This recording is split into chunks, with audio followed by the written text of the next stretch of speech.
అంతలాగో వాళ్ళ అబ్బాయి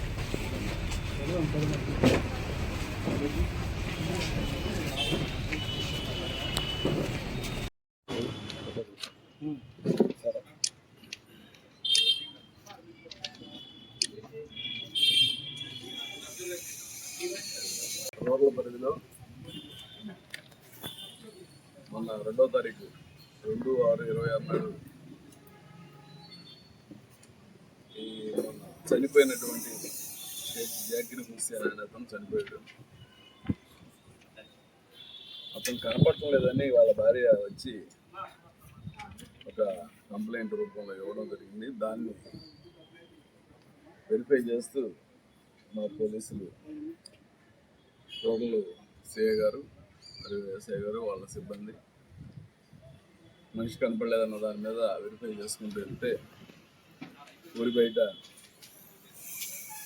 రూరల్ లిమిట్స్లో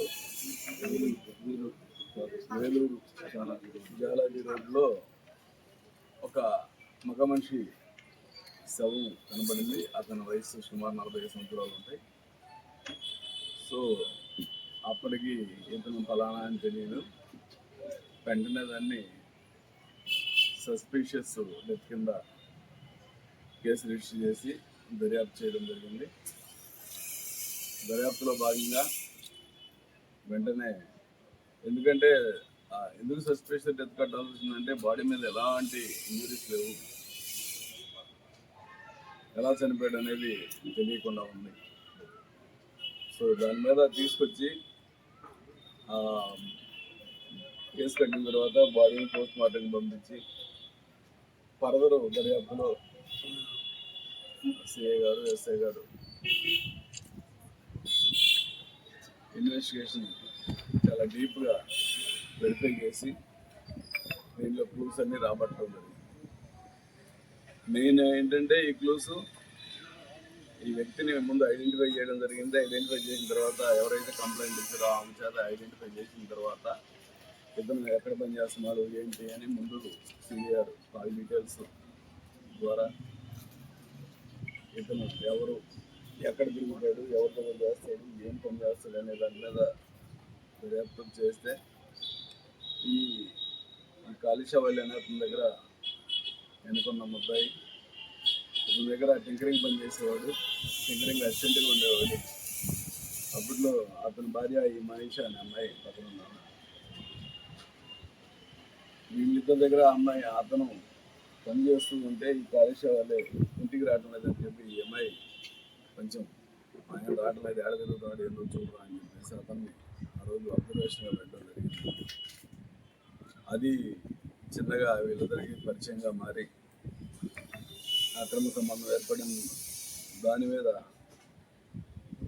ఈ అమ్మాయి తర్వాత నువ్వు నా జోలికి రావద్దని చెప్తున్నా సరే వినకుండా ఈ చనిపోయిన జాకిర్ హుస్సేన్ అలాగే అమ్మాయి వెంటబడటం, దాని మీద ఇబ్బంది కలిగి వీళ్ళిద్దరూ ఇతను ఉన్నంతకాలం మనం ఫ్రీగా ఉండలేము, మనల్ని ఇబ్బంది పెడుతూనే ఉంటుందని నిర్ణయం తీసుకొని వీళ్ళు ఇద్దరు కలిసి ఒకరోజు మంచిగా అప్పుడు దాకా ఈ అమ్మాయి అతన్ని ఎంటర్టైన్ చేయలేదు. కానీ ఆ రోజు పథకం ప్రకారం చంపాలన్న ఉద్దేశంతో ఇల్లు అంతకుముందు ఉన్నటువంటి ఇల్లు కూడా మారి కొత్తగా ఒక ఇల్లు తీసుకొని జస్ట్ చంపబోయే ఈ ఇన్సిడెంట్ జరగబోయే ఒక నెల ముందే తీసుకున్నారు. పథకం ప్రకారం ఇల్లు మారి ఇల్లు కొత్తగా తీసుకున్న ఇంటించి ఇతను పాడుపట్టుకొని గొంతు కేసు లాగేసి ఆమె ఇతను కలిసి ఇద్దరు పాశవికంగా హత్య చేయడం జరిగింది.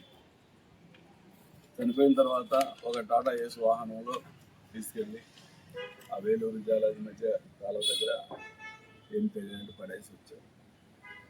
సో ఇదంతా దర్యాప్తులో కాల్ రికార్డ్స్ అన్నీ కూడా సింక్ అయినాయి కరెక్ట్గా. ఇతనికి ఆ రోజు లాస్ట్ కాల్ ఇతనితో మాట్లాడటం, ఆమెతో మాట్లాడటం ఇవన్నీ కూడా సింక్ చేసిన తర్వాత ఇతన్ని తీసుకొచ్చి విచారిస్తే ఇతను అడ్మిట్ అయ్యాడు. దాని మీద ఫర్దర్ దర్యాప్తులో భాగంగా ముందు ఈరోజు ఉదయం 7 గంటలకి అరెస్ట్ చేసి కోర్టుకు పంపించడం జరుగుతూ ఉంది. తదుపరి దర్యాప్తు నిమిత్తం ఇందులో ఇంకా కొన్ని విషయాలు వీళ్ళిద్దరే కాకుండా ఇంకెవరైనా ఉన్నారా, అసలు ఎందుకు మారాడు, ఈ పర్పస్ అయినా లేకపోతే వేరే ఉందా, ఇందులో ఎవరి పాత్ర ఏందనేది తెలుసుకోవడం కోసం పోలీస్ కస్టడీ కూడా రేపు పిటిషన్ వేసి తీసుకోవడం జరుగుతుంది.